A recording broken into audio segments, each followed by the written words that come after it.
Friends, welcome back to NRISamay show. This is Srihari. Today we'll be talking about, in general, married women's problems in US or in a foreign country, but also a specific example of how things went wrong for a girl, but she fought back.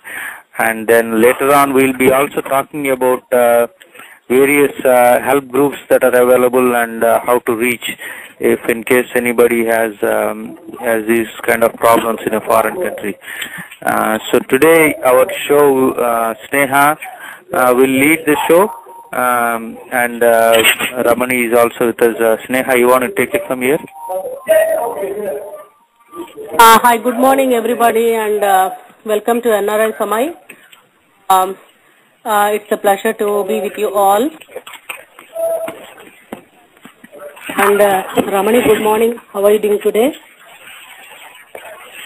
Hi, Sneha. Good morning. I'm doing good. Very good. Yeah. So, how is your morning today, Ramani? Did you have your breakfast? Yes, I did. It's going good, Okay. Sneha. Thanks for asking me. Very good. So tell me, Ramani, about yourself, like what you studied and when you got married. Hi, Sneha. I am Ramani, and I have been born and brought up in Hyderabad. And I have got married for a person who was staying here in the USA on February 6, 2011. So after marriage, I mean, the reason behind why I came USA is the marriage. So it brought me here. Oh, okay. So tell me about your wedding, like, how was your husband when he got? My wedding was really a big fat wedding. It was, it was like on the demands the marriage has took place. Whatever they demanded, whatever they asked us to do, my parents agreed because, it was the culture what we have, and also the proposal was an NRI. The brand what the person was having was an American brand. So, focusing on that point, the wedding took place, and it was a really grand wedding. And then after the very first 20 days after wedding, it was going good. Okay. And you gave all the demands, and you gave the dowry, gold, and you were telling you gave whatever they demanded. Yes. Continue from there. All their demand, whatever they demanded, all the demands were satisfied accordingly, because it was told all over, all the relatives, all the family people, all the friends, and everyone knows about this wedding. So due to some reasons we cannot stop it, and as per their request and as per their demands, whatever they ordered, all those were satisfied accordingly. Okay. So after being married for the first 20 days. For the first 20 days he was nice to you? He was nice to me, and everything was going smoothly. And also even after my arrival in the USA for the first month, it was quite happy and quite normal. Oh, okay. So when actually the problem started? The problem has started after a month. I mean, as I told you, for the first month in the USA was quite happy and normal. As the time passed, there were changes in his behavior. He he became threatening and being isolating and yelling at me, like abusing. It was a kind of abuse that later I could know that it was an abuse. But these were the situations which were happening after the first month. And the reason behind when I tried. Yeah, what do you think? Why these behavioral changes you noticed? The behavioral changes. The foremost reason is I noticed he had a illegal relation with his cousin back over in India. I mean, Okay. she always calls him, and he just gets out of the house, or he finds a place where, he can talk to her without my notice or without my interference in the conversation. So it was a secretive talk between those two people. So So you when I get could there. know it, Yeah. Yeah, she's your cousin also, right? She's also relative to you, yes, and then they were talking when you were yes, not around, and then she was kind of guiding him and then controlling him, right? That's what you noticed? yes, that was the thing what I noticed. And when when I asked him like what's going on, what is this phone call, who is this lady? I mean, I did not ask him like the exact person name or exact person details. I was asking who was that, who was calling you every day at the same time. I could hear. He said like she is my friend. He did not reveal the exact information about her. I don't know for what reason, but he said like she is my friend. So I have to talk to her every day. I have to answer her phone calls. So you doesn't have any authority to question me or to stop me. Okay. Stopping me with calling her. When he sent you back to India, what he told, what is the reason, because he said it's first time and when he asked you to go back to India, and what reason he gave you? Going back to India, he said like even his parents back home, they asked me to come back India, and also this person, without my notice or without my interest or without any of my decision or discussion with me, he got a ticket and he said that you are leaving to India. This is for the situation. This is to better up the situation. Let us work out on the situation and also on the relationship, because before marriage, you doesn't know me and I doesn't know you. So let both of us work on it, and let's take some time so that you can understand me better and I can understand you much more better. Making me up, So actually you don't have any voice. And then he sent you... I did not have any voice. Okay. Yes. Yes. Okay. After you went to India, did he call you back, whether you reached safely or not, and did he in touch with you, and was he talking to you? Never ever he had any courtesy after me reaching back home. I don't know for what reason, even though when I tried to call him, he never answered, and he never called me on to know my whereabouts. Oh, okay. Okay. So what has happened after you went home, and did he call you back immediately after a month or so, after the vacation? Or what has happened? Did he calling you, or was nice to you over phone? Or what happened during that period, did he call you back and then ask you to come back when he settled down, when he's clear in his mind that how he's going to live with you? Did he call you back? Yes, there was a meeting which has which we had gone through between my parents and his parents, and also some of his relatives. So there was a meeting, and in this call, he informed everybody saying that like she has to leave India because she has none over there. Now she is married, she has to be with me. So this was a discussion which we have been went through. Okay, so then you booked the ticket and you came back to USA, right? That's what happened? I'm sorry, can you just come back with the question again? So because he asked you to come back and asked you to live with him in the meetings. Okay. Also, you booked the ticket by yourself and you came to USA, right? Oh yes, I booked the ticket because I want to mention you here a particular point.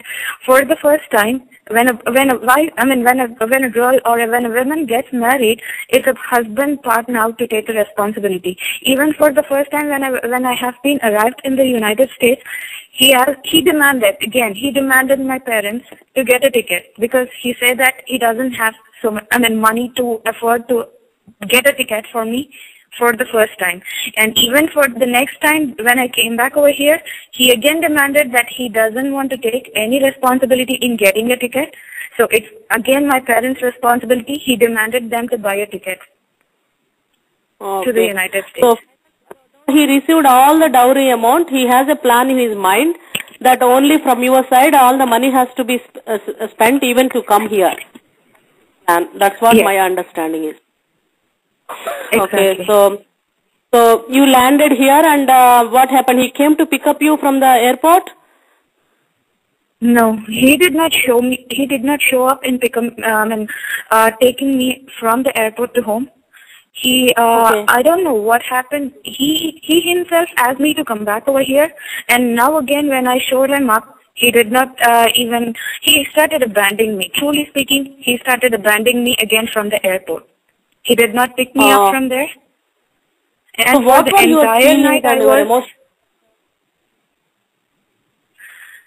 This is a very sad, a very sad and a bad situation where a woman faces, like, this is a foreign country, not even in India. It is a foreign country where you doesn't even know anybody over here, and you doesn't know how to seek a help from others at that situation.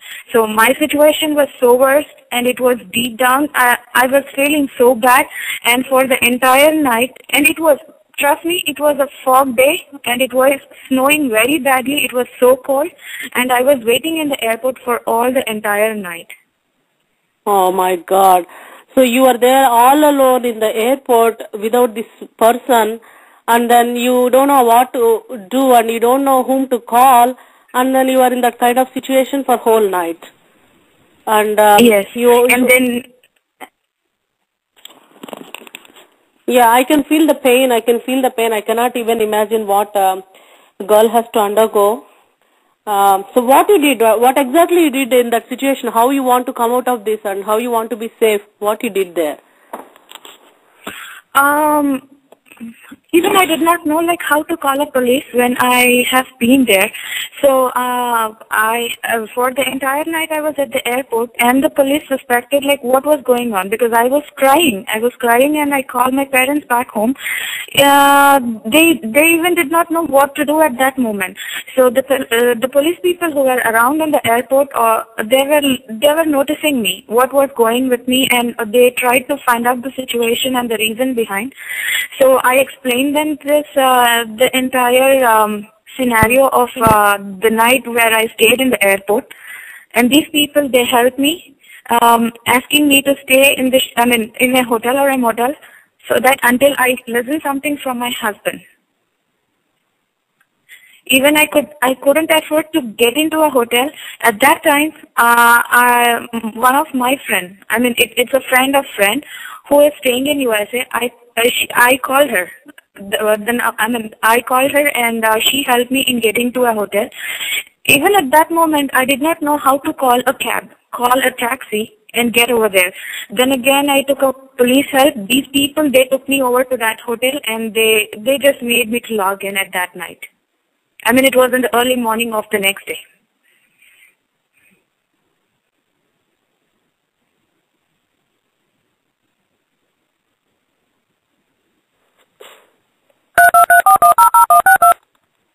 Hello? Hello? I'm sorry, I think my line got disconnected. I'm back. Okay, excellent. Okay. Go ahead, Sneha garu. Okay, and so Ramani garu, could you please continue back? I'm sorry where I left. Yeah, she was telling that she got into a motel with the help of the cops because she didn't know how to call the taxi cab. Oh, that's really pathetic. That's really, I can't even imagine how you really, but sounds like you are really brave and, thoughtful to call the police and then took the help. So now tell me what happened when you reached the, when you went to the hotel, and then what were you thinking, like how to contact your husband?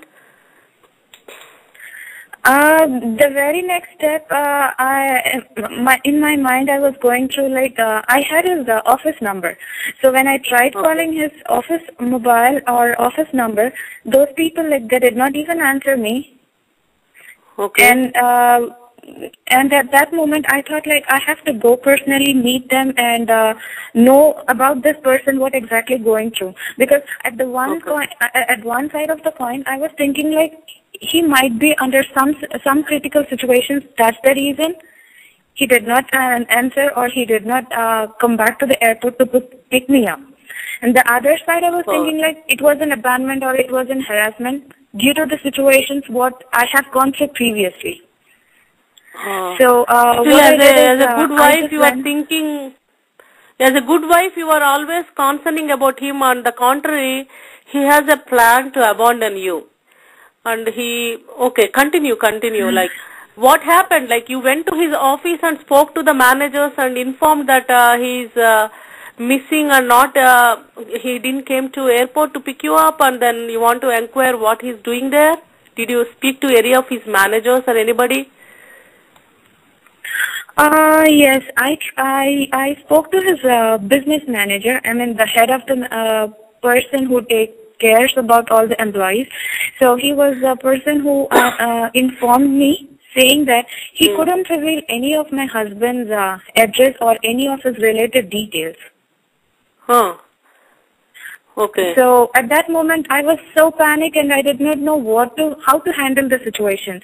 Then again I called my friend, the one who helped me in getting to a model. I called her and she spoke with them, and following this conversation he agreed to receive a complaint for the abandonment and the harassment, because now he knows he is safe. My husband, he is safe, and he did not want to reveal any information. Maybe like he suggested or he asked his boss not to do that. So when she spoke to him, he agreed to receive a complaint for the abandonment and the harassment. Then I was provided with the receipt. Okay. So, did you tell did the manager guided you like they will take some action and they will let you know like what they're going to do about his employment? Did they say anything about it? Because domestic violence is considered one of the crimes, and the management supposed to take an action. And then first of all, they are reluctant to give any information to you. So, how did you proceed? Like, where were you staying that time, and how did you proceed next? The next moment, like again, when my friend who know about all the situation, what I was going through after I stepped back to the USA for the second time. So, she said me like it's not good for you to stay in a hotel or a motel. We have here the YWCA, which is eliminating racism and empowering women. So I went there and met with a family justice center guide. I mean, the executives who were working here, I met those people and I explained all the situation, what I have went through, and I addressed my case. So all of a sudden, like as we were in meeting, I mean, I was in a meeting with a victim advocate and also the advocates over here in the Family Justice Center. I received a call from my husband's cell phone, and he pleaded with me to come back home. Okay. At that moment, even I did not trust him. So to be safe, I asked him to pick me up from the police station. Okay, good. Okay. And I reported all. I mean, the police station. We have a victim advocate over there. I did not file a complaint on him, but the entire situation. I drafted the entire situation with the victim's advocate. So to my surprise, my husband agreed to take care and work on the situation in the presence of the victim advocate. Okay. So when he came there, and did he told what is the reason he didn't come, and did he explain what he did? I mean, did he received the emails, phone calls, and he knows that you are coming? What did he told to the lady? Is she an American? The lady who was representing you in YWCA, is she an American or Indian, or how did she talk to him? Like, what was the reason he gave to her? Tell me more about it. Oh yeah, she is an American citizen, and when she tried to ask him, like she was not she was not hitting on the direct point. She know like what was going on the entire situation, so she sensed it like it is a sensitive way to ask him what was the reason, like why didn't he come to pick me up from the airport. He said like he received the email and the phone call, what I tried to leave him a message. He said that he received it, but due to I told you it was a snow time and he was on office work, so he got stuck in between somewhere else, so he couldn't come at that time and pick me up from the airport. So he gave this reason for them. Hello. Yeah. Srihar Garu, tell me. Yeah, Sneha Garu, we also have Vijaya Garu on the show with us. She is also aware of this particular situation, and she can also probably add something. So feel free to jump in, Vijaya Garu, but Sneha Garu and Ramani will continue. Yeah. Hi, Srihar Garu and Sneha Garu. Hi, Ramani. Hi, Hi, Garu. Vijaya. How are you doing today? I'm good. Okay. So, you can continue, Ramani Garu, and then Vijay Garu will also, join us to ask some questions or to give some advices. So, you continue your story, like what you spoke to, to a husband in front of the YWCA lady, and then you continue from there. So he agreed to take care and work on the situation in the presence of this victim advocate. But the things remained the same. There was no change in his behavior, which involved again the verbal, physical and the emotional abuse, threat of violence, striking or breaking the objects and isolation. Oh God. So,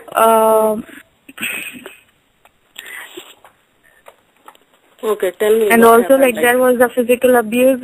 There was also a physical abuse which I went through with him. And then again, in order to punish me further for having gone to the police station complaining all this about his about this issue, and also at his workplace, he left me home without a food or money, and also he turned off the water and the water heater. Oh God. So he's really cruel man. He sounds like a cruel man. Yeah. Yeah. So what happened when you were staying there? Like did you able to call your mother and anybody? No, he told me that he could use the technology to find out what I was doing at any moment at home. So for this reason, I was afraid to make a police complaint or leave a message for my parents in India, or to to inform it to anyone. So I kept quiet. Oh, so he the kind of abuse, just give me an example. Like he was like was he like when he was doing in the house, like he was yelling at you, shouting at you, tell me like what exactly he was doing. He's letting you to do your normal activities, or was he abusing you verbally, physically restraining you? Like tell me like what little bit more about how he really harassed you. Just give an example, like, what were you doing? Like, is he let you do your prayers, regular stuff, and then tell me what he did. Yeah, I feel so embarrassed to let you know the situation, because he did not even let me do, he did not even let me do half my regular prayers, like what a Hindu does every day. He did not even allow me to do. He said like he don't like me praying. So this is the one situation, and the second harassment is like he never let me to talk to my parents, even before like when I left USA or when I came back again. Okay. And the third thing is like he never allowed me to go outside. He just built a scope saying that if you go outside without my notice or without my permission, anything could happen. Anybody can do anything. And it was just like a scary part. He just built up a scary things in my mind, so that I didn't have so much confidence to go outside. and see what the world is. Yeah, it's obvious because you And don't the have any four friends more- here. You don't have driver's license to drive yourself. He as a husband, what he's supposed to provide, he never provided you. And then on top of it, controlling your mind and making sure that he was behaving like a monster, and then making sure that you cannot do anything on your own, to make sure that he's safe. And then he wanted to put you in a situation that you cannot take any rightful decision even to... That's really pathetic to call your parents. Why does you need a permission? That is, this is a very, very, very difficult situation for you. So, what he did, like he left you in the house with some food and all. Like how long you stayed in the house, and did you call anybody to come out of this situation? What happened? You tell me. If I told you, like, in order to punish me, he just left me home without any food or money, and also he turned off the water heater and the warmer. Imagine, like, it was in a January. I mean, it was in a winter. It was in a winter in USA, and also he destroyed all of my belongings, like whatever I got from India. And then he left home for 5 days, 5 to 6 days, all the entire week. You can just consider it as an entire week. So when I tried to call him one evening, I tried to reach his on his mobile number to find out his whereabouts. And I don't know, some other men answered and spoke to me in a different language. And at this point, again, I was very concerned about my husband, so I reported to 911. And I continued to receive some strange text messages throughout the night. Later, I heard footsteps in my living room. Oh, God. Okay. And at that moment, I locked myself in the restroom for the whole night. Oh, God. Yeah. I can imagine. Oh, my God. So what then after? Oh my God, I can't even imagine. My mind is not even working like what you have gone through. So you came out and then you called the police, or what you did after that? Yeah, in the next morning, like I reported the situation to 911 police again. The police made a cross check with the number from where I received the text messages, the strange text messages. And also, as it was a weekend, they asked me to wait until Monday so that they can update the status from his workplace. They came to my home and suggested to go back to YWCA to stay safe until I hear something from my husband back. So as per the cop session and the discussion that I had with the YWCA, I left my home and took a shelter from them again. So, and on the Monday morning, you got a shelter with them, and then Monday morning what happened? And on the Monday morning, the police had completed the status report of my husband's missing case, because as I told you before, it was something which I heard a strange message, and also some strange persons were talking to me on his phone. So the police made a status report, and they told me like my husband was not missing. He informed them that we have a civil issues going on, and he doesn't have any interest to talk to me or to take care of my responsibilities anymore. Civil issue going on in front of the YWCA lady. He told he will take care of you, and then after this, he's saying civil issue going on. That is pathetic. Yes. So, did you file any case against him? Did you do anything? After a month, because what I did not know it was an abuse. The hitting was, I could know. The physical abuse was, I could know it was a physical abuse. But the emotional or the harassment, what I have gone through, I did not know it was a harassment or an abuse. I thought it was a possessiveness, and it was the love and the caring which my husband was showing on me. But after here, they educated me. They educated me about all the entire situation, what I have gone through. They showed me a clear picture, saying that this is an abuse, and they made me to get an awareness about the situation what I have been went through. So after a month, God. I reported same thing in the police station, and they filed a complaint against him for the domestic violence. Very good.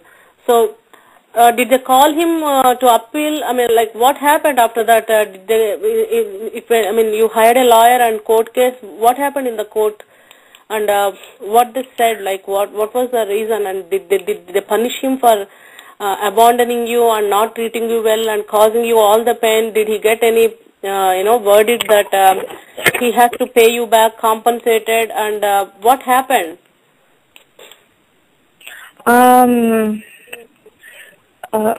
Here, the situation is like that because for 6 months it was a plan. It was a planned play which he already knew what could happen. What are the consequences? So for the 6 months when he when he asked me to stay back in India. As a husband, like, I gave him so much respect. I took all his words under consideration, and then I stayed back home there. But here he now in the court, he says that since, like, I want to take a divorce from her, the marriage did not work between us. So that's the reason, like, we have been separated for the 6 months. So I never abused her, and I never treated her in that way what she is complaining on me. I never done any abuse towards her. So because there was a long gap for me staying in back home listening to him. So the judge considered his words, and he said he's not guilty.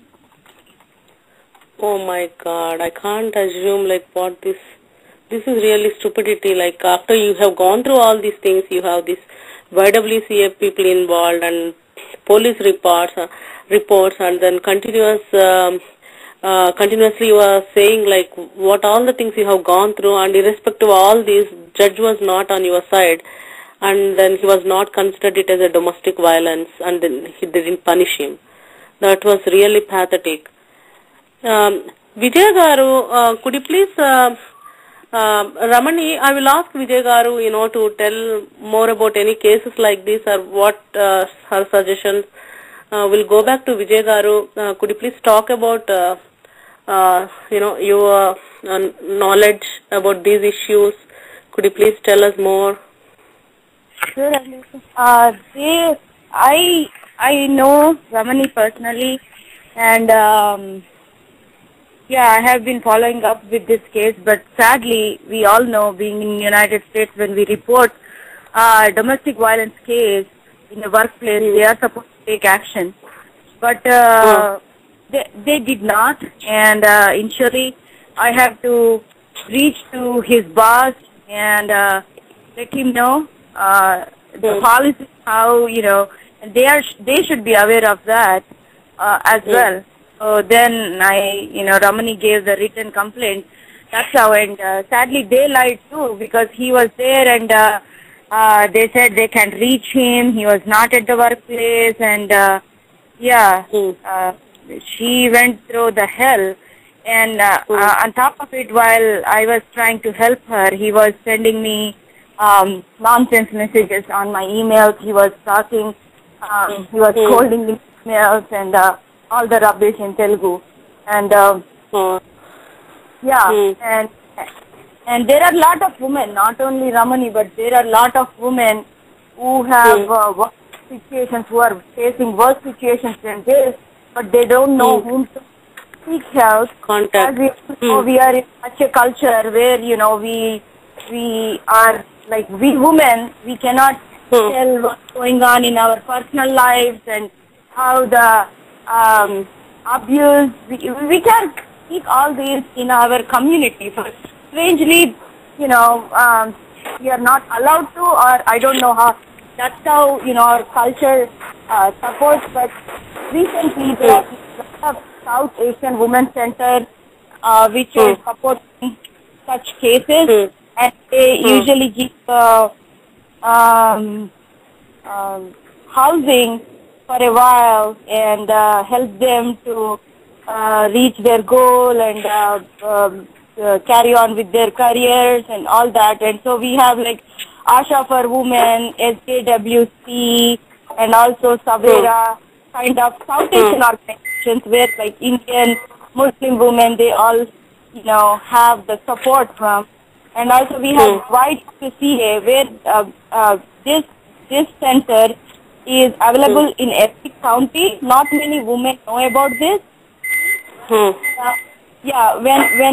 a woman is going through any kind of abuse at home or work, they can report to YWCA, and this is an organization where they support and empower women and give training, and they also give housing for the women and kids who are abused, abandoned.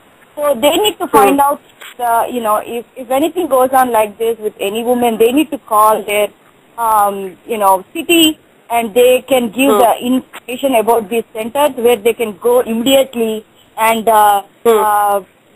live there with protection. Usually the police and everybody, they provide the protection there for such women, so no men will, be coming there and hurting people or anything like that.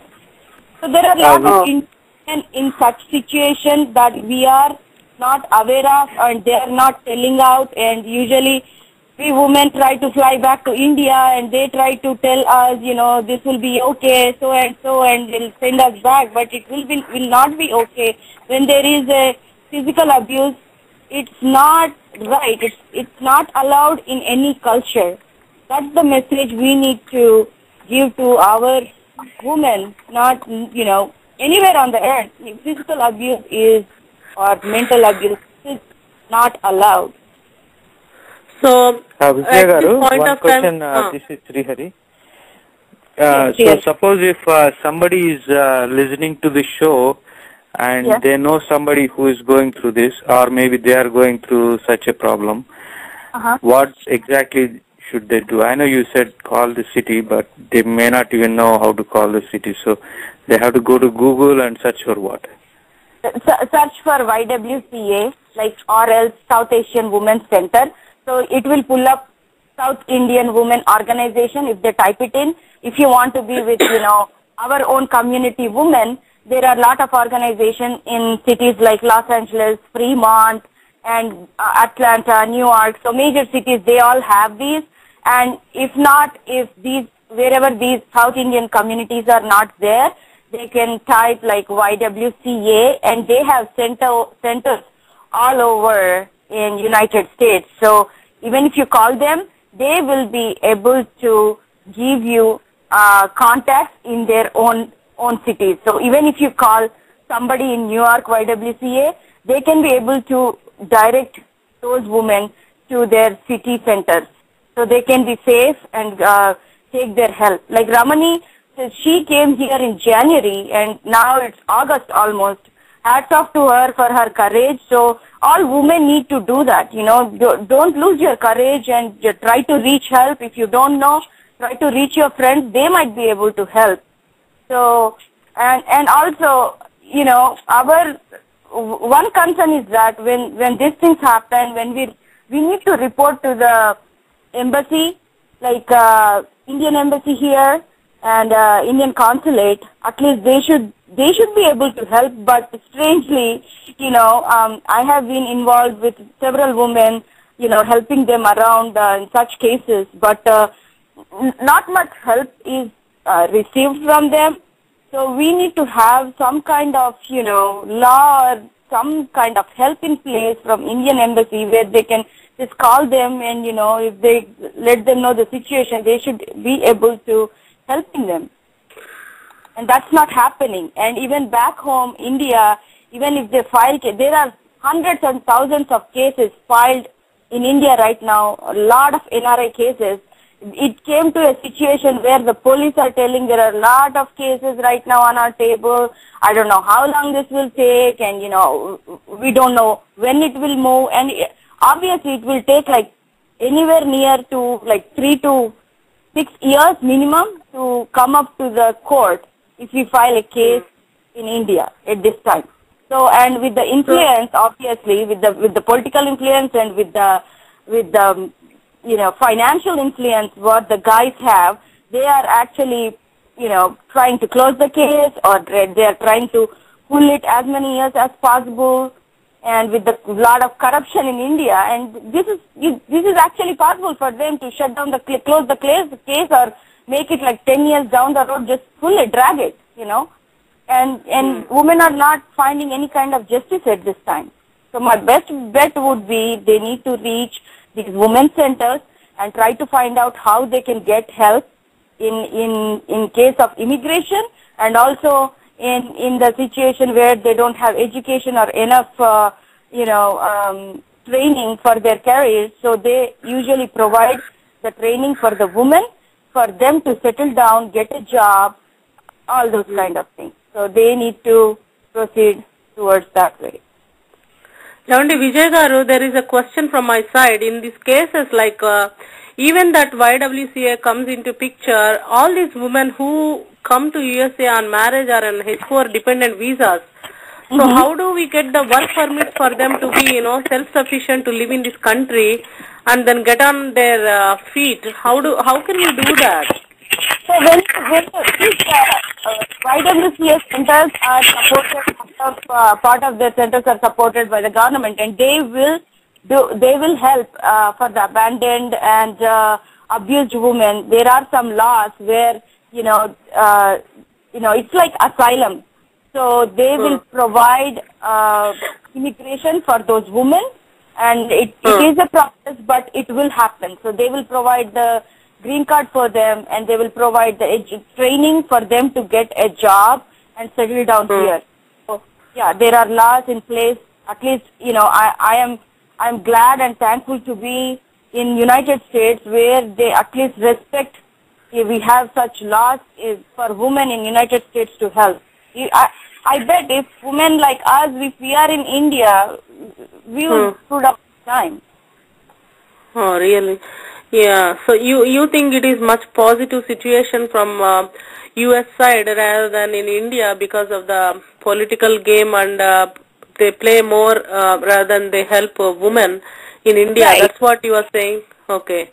Well, I mean, there are like sincere officers, but again, last week while you were talking to Rana, who is the police officer, I just had the same question. Because of the political pressure, they even get transferred if they want to be sincere. So in India, helping women, it's impossible. Okay. Srihari Garu, you can ask some questions. Okay. So Vijay Garu, you were telling that if women are facing these kind of issues, they can call the health centers. But sometimes it's unfortunate that they don't even know whether they are being abused or not, whether it's serious enough or not. So what are maybe some examples on women when they should pick up the phone and call? I mean, when they have a physical abuse, when the husband is hitting you, or mentally torturing you, controlling you for each and every situation, where you cannot stay in that kind of marriage, right? I mean, where there is a physical abuse and nobody to answer you in this country, and you can't go ahead and tell your neighbor, your close friend, like, this is happening with me. Somehow South Asian women feel that's an insult if we go out and tell what's going on in our family life. But you, as a human, you can take abuse only to a certain extent. After that, no human can take it. So you have to reach to them. If you have, obviously, in United States, they need all kind of they need, if you have bruises on your hand, or, you can't. So try to go out, try to tell the YWCA center women, try to tell them what's going on, so they'll look into it and they'll advise you, and you can go from there. Okay. And suppose if the situation is not so serious, if it's kind of just beginning, or maybe the woman feels she can still salvage it just with some kind of counseling or something. Yes, then they can be what kind of people should she reach? Is it still the women's center? Will they do also the counseling? There are lot of even the medical schools here or the universities. They have a lot of counseling departments where they can counsel or there are marriage therapists. But that will cost. If you think that, then reach out to a university. There are departments where they just want for the research purpose or for their class needs, they need to counsel the spouse, both of them. But there are situations where things are bad and abuse is going on.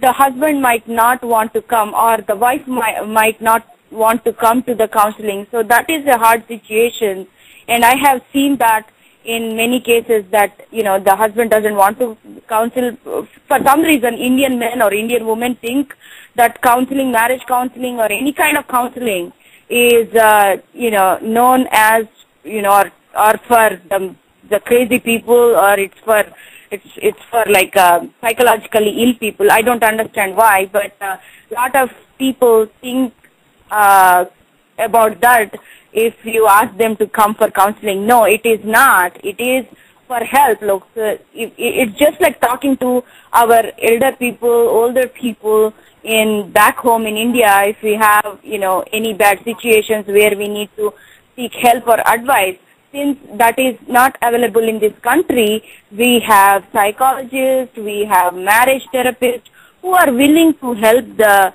spouses, talk to them, and they will provide so many advices to how we can work and how we can resolve such situations. So these counselors are not for the crazy people. So people who are listening to this, don't ever think that even men or women, it will help save your marriages, and it will help save your families. And there are so many families where they have kids involved in these situations, and that is worse. At least Ramani now, she doesn't have any kids, and she can be single and she can start over a new life, a new beginning.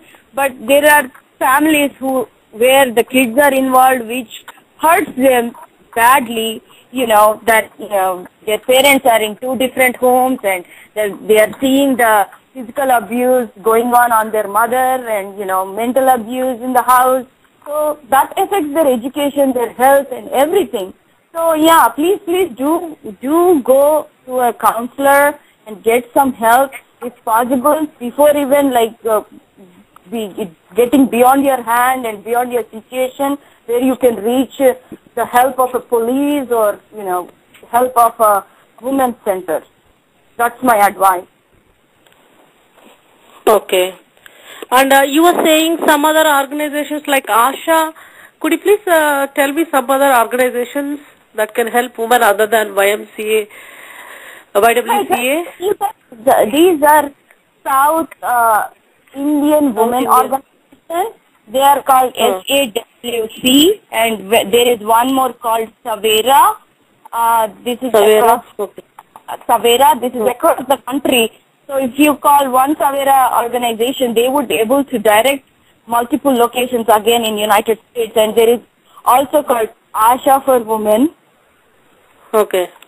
Yeah. So there are so many South Asian organizations, and they would be able to provide contacts of the attorneys, although those are not free for the South Asian organizations who provide the attorney help initially. Those are not free. And at least YWCA provides free counseling and free attorney everything.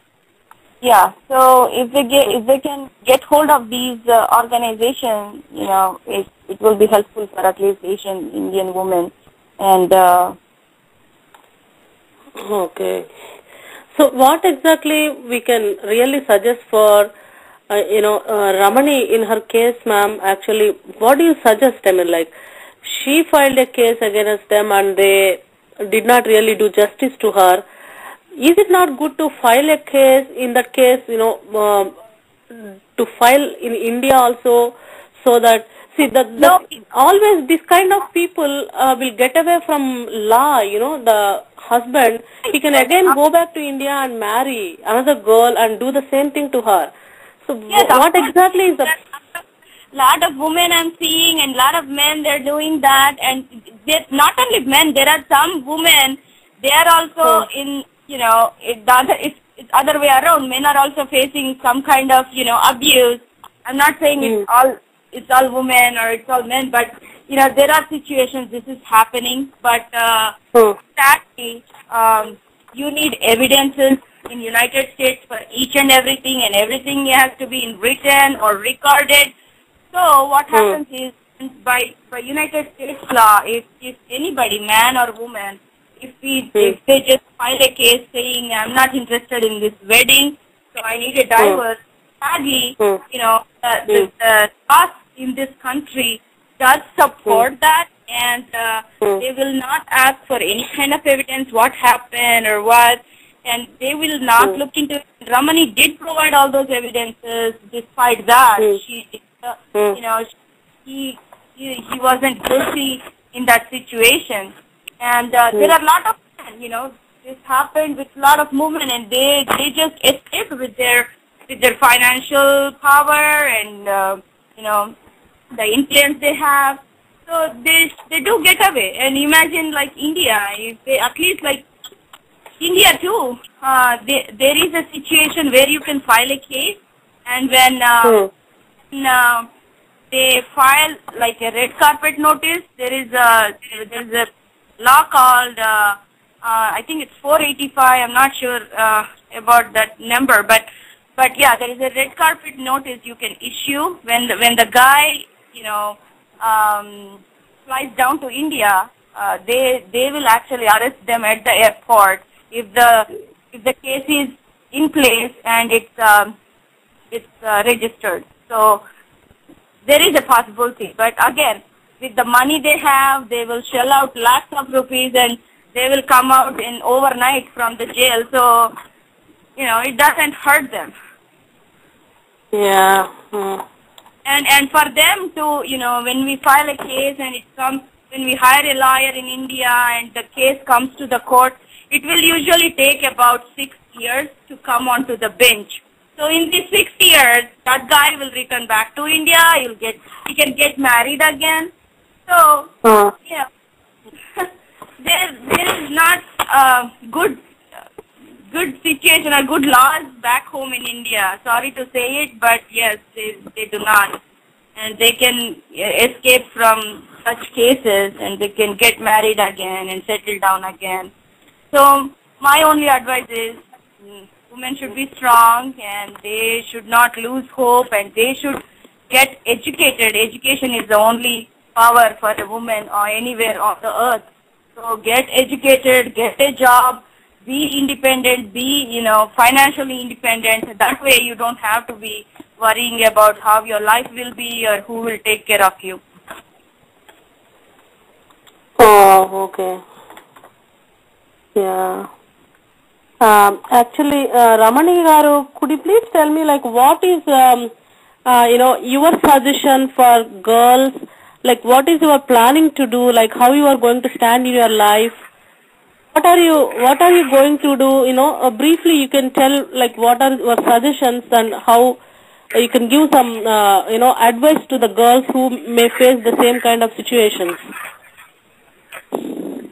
I can tell you one point is like when a girl finds her husband, he is directing in a bad situation or he is abusing, go let everybody know the situation, because if you hide them, they become more stronger and they take control and all the things, whatever they have to do, they will do it without any fear or without any questions. They doesn't have to answer anyone because the girl is not speaking. So this means that they think they are more powerful. So I tell everyone, please, like whenever you feel that you are in abuse, let everyone know so that at least he stops doing it. Yeah. And so in your case, this will be the only one. in your case, had you known all these YWCA information, Asha for women, and then the Savera information, so it would have been much more like, when they hand over you a wedding card for your wedding, when you see it, along with that, it is better to have all these details, like when you go to USA, what are you going to face if something goes wrong? So you think that a woman, the bride, should always give them, right? A list of things that they're supposed to do when they go to USA, when any foreign country, if something goes wrong. So do you think that kind of awareness is a must to the Indian brides?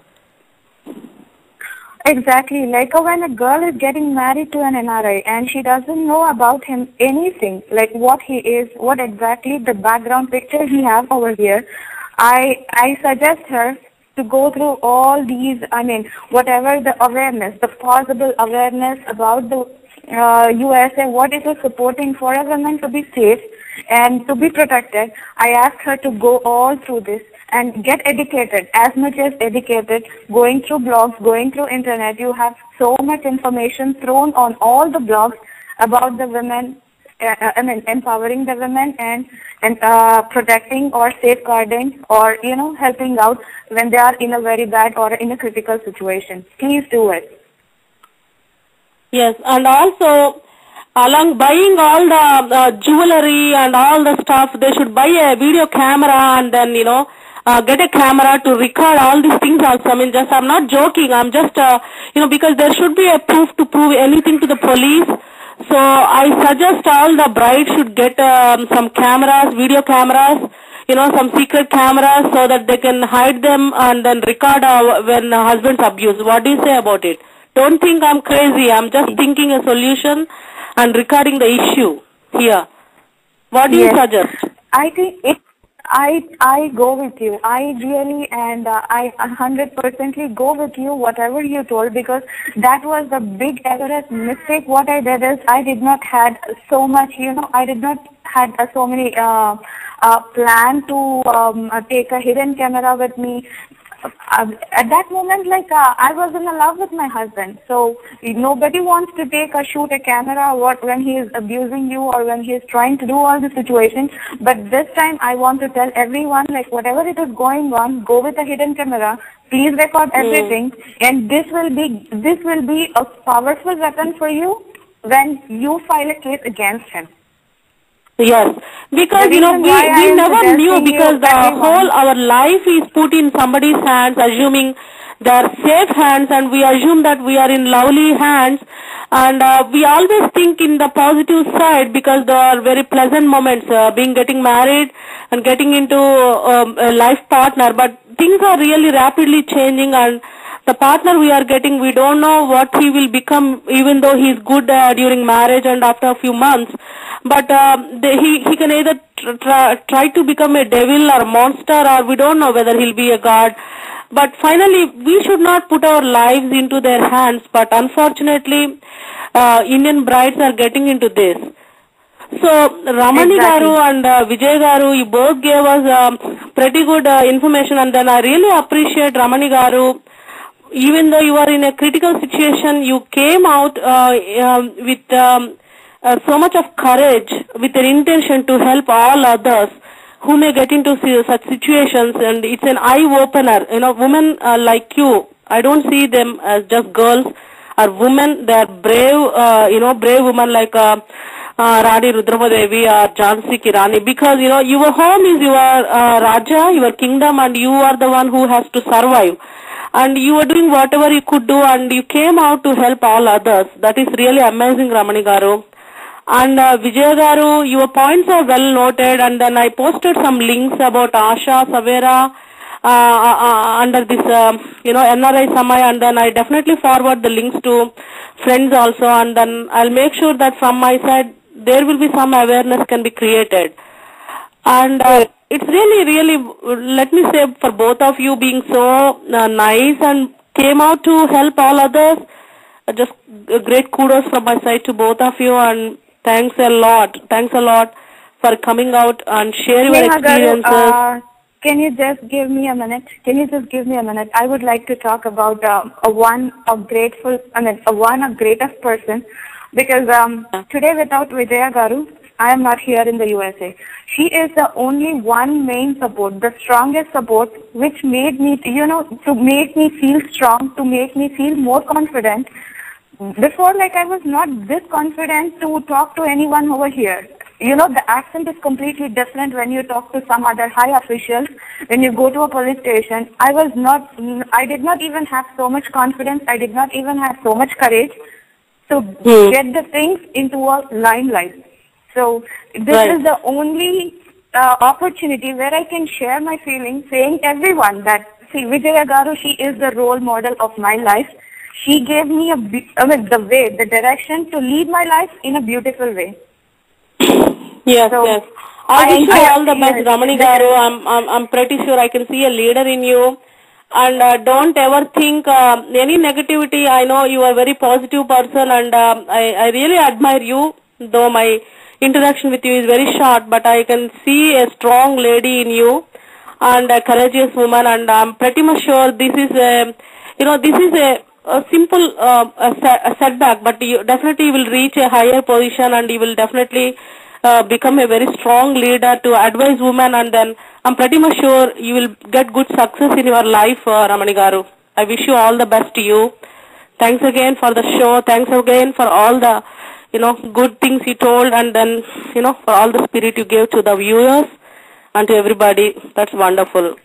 And Vijaya Garu, I can't thank you enough, because as per Ramani also, I understood that you are really wonderful woman to help out her, and then being courageous, and I was in one time. She is. She is not really a good woman. I can tell her that she is a real hero. Yeah. Vijaya Garu, she deserves a very round, big applause from everyone, because she is a woman. She stood as a role model. She is a real hero, and she gives a lot of courage and a moral support for a woman to stand in a foreign country and to fight for her own rights. And that's it. I'm not going to interrupt you both anymore. No, that's okay. Vijay Garu, is there anything from your side to tell to the viewers again? Because, I'm already, I just, by her words and by talking to you, I just admire you more and more, Just, do you want to say anything to the viewers as a last word Are you to the show? Me? Yes, Vijay Garu, do you want to share anything else? Not much, Andy. Thanks a lot, and for giving me opportunity, Srihari, and you, and Ramani. Thank you. It's just it's as a human, I did help, and glad that you feel that I'm like a role model to you.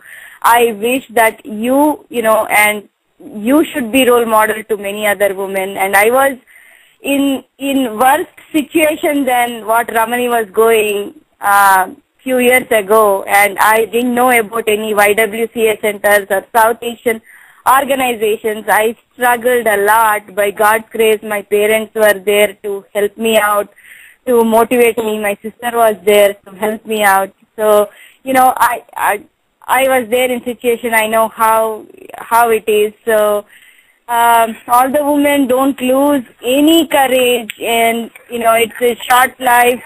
Make life beautiful, make it happy, and be strong. Get educated, and be financially independent, and that will empower you so much. And have faith, never lose faith from you.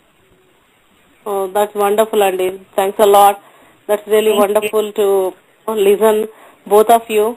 And thanks a lot, Srihari Garu, and then Vijay Garu, Ramani Garu, for all the inputs. And then, I just want to wrap up the program, because it's time to say bye to everyone, and have a wonderful day, rest of the day. And I wish you all the best to both of you.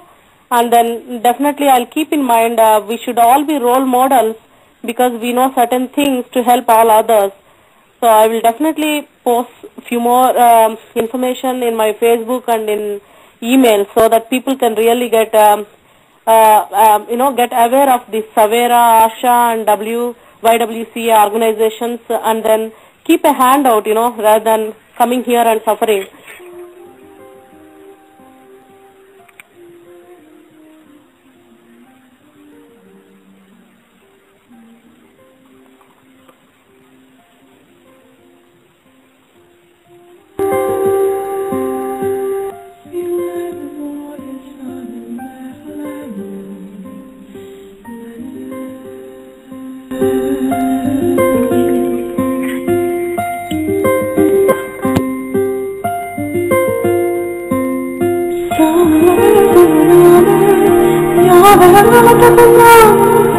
Ya